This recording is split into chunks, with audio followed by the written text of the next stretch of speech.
ачыла. Безнең музеебыз беренче өлештә тора. Беренче өлештә сез Риза Фәхреддин иҗаты һәм тормыш юллары белән таныша аласыз. Икенче өлештә татар гимназия тарихы һәм аның чыгарыш кешеләре. Өченче өлеш Бөек Ватан сугышына багышланган. Дүртенче өлештә музейны төзергә булышкан нефтяниклар белән таныша аласыз. Бишенче өлеш татар этнографиясенә багышланган. Алтынчы өлештә Әлмәт тарихы һәм Әлмәт драма тарихы белән таныша аласыз. Залның уртасында археологик раскопкалар, татар халык өе макеты һәм нумизматиканы күрә аласыз. Хәзер мин сүзне Каринага бирәм. Риза Фәхреддин 1859 елның 4 гыйнварында Кишә авылында дөньяга килә. Үзенең беренче белемне ул Әнисе Мәхүбә абыстайдан ала, аннарысының әтисе Фәхреддиннән һәм бабайсы Сайфетдиннән белем нигезләрен үзләштерә. Авыл мәдрәсе кечкенә сыйныфлар укырлык кына булганлыктан ул Шиштай мәдрәсенә китә, анда бер кыш укыгач, Шәшеле мәдрәсәдә аны бирәләр. Шәшеле мәдрәсәдә ул гарәп, фарсы, төрек телләрен өйрәнә һәм 1887 елның үзенең беренче китабын яза.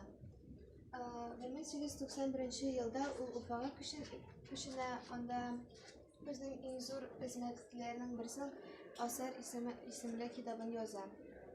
1906 елда Рамиевлар чыгару буенча ул Оренбургка китә, анда Шура журналында һәм Вакыт газетасында эшли. 1918 елда Шура журналы шудан туктый һәм ул Уфага күченергә мәҗбүр була. Үзенең соңгы елларын ул бик авыр шартларда үткәрә һәм 1936 елның 12 апрелендә вафат була. Бу Кишә авылында аңа багышланган музей йорты, бу Риза Фәхреддин үзенең җәмгыяте Нурҗамал абыстай белән. Бу рәсемдә сез Риза Фәхреддинне һәм аның гаиләсе күрә аласыз. Аның 5 бала булган. Беренче улы Габдурахман, икенче улы Габдурашид, өченче улы Габдурахат, өлкән кызы Зейнәп һәм кече кызы Әсма Шәрәф. Бу рәсемдә сез Уфадагы Динья нәзарәте җәми мәчетен күрә аласыз. Анда Риза Фәхреддин шушы мәчеттә хутбә укыган. Бу Риза Фәхреддин Мәккә шәһәрендә беренче Бөтендөнья мөселманнар конгрессында төшкән рәсеме. Фатих Кәрим дөньяга танылган шәхес. Аның шулай ук Риза Фәхреддин белән бергә Вакыт газетасын чыгарганы билгеле. Ул шул газетаның үзенең очеркларын яза, аларны бастырып чыгара. Һәм янда без Риза Фәхреддиннең эшчәнлеген өйрәнче гыйлемнәрне күрә алабыз. Сүзне рәсемгә бирдем. Бу өлешендә сез безнең гимназиябезнең тарихы белән таныша аласыз. Башлана ул 1990 елда. 30 августында Татарстан Республикасында дәүләт суверенитеты турында декларация кабул ителә. Һәм бу чор зур тарихи вакыйгаларга бай була. Татар халкы үзенең телен, тарихын өйрәнергә, аларның өйрәнергә ихтыяҗ үсә. Һәм 1991 елның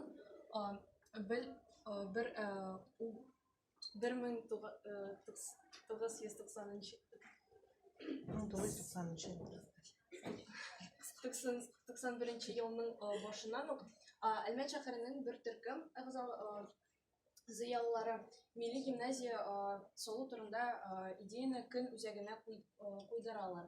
Һәм шушы елның 1 сентябрендә Әлмәттә милли татар гимназиясе ачыла. Үзенең 5 еллык юбилеена татар гимназиясе нефтяник Татнефть предприятиесеннән бүләккә зур матур бинасын ала. Һәм 1996 елда гимназия 14 ноябрендә Риза Фәхреддин исемен ала.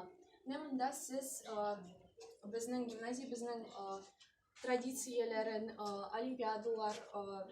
олимпиадаларда катнашкан укучыларны һәм алар алган урыннарны күрә аласыз. Ә мин сүзне Аринага Тапшырам. Исәнмесез, биредә без якташларыбыз һәм туганнарыбыз исеменә багышланган альбом истәлекләре күрә алабыз. Бу стендта безнең батыр якташларыбыз һәм монда шактый сугышта үзен күрсәткән Юсупов Барый Абдулловы. Һәм мин сүзне Гүзәлгә тапшырам. Беренче тапкыр нефть турында 1703 елда искә алына. Беренче нефть ятмасы 1943-46 елларда гына табыла.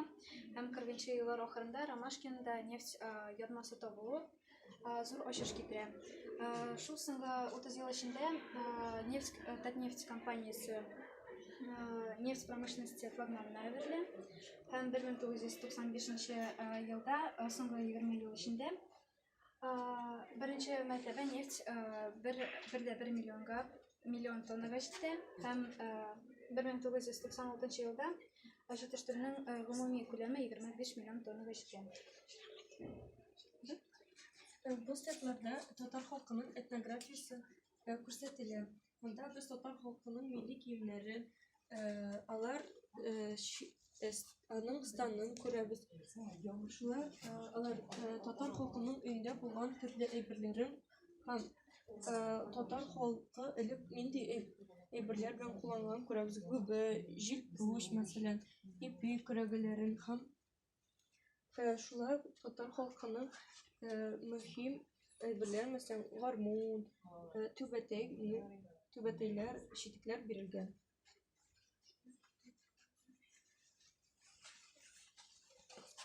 Атамасы нигезләүчесенең исемен нисбатлы рәвештә Әлмәт дип дөресрәге Әлмәт Мулла авылы дип аталган бу төрәк пункт 18-нче гасырның 30-нчы һәм 40-нчы елларның эргәсендә барлыкка килә.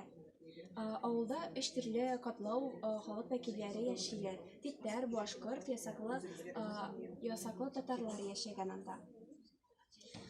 Әлмәт төбәгеннән Риза Фәхретдин, Гади Атласи, Фатих Карими, Фазыл Туйкин, Авзал Тахиров, Ләбиб Гыйлеми һәм Шамил Бикчурин кебек мәшһүр галимнәр, язучылар җәмәгать эшлекләре үсеп чыга.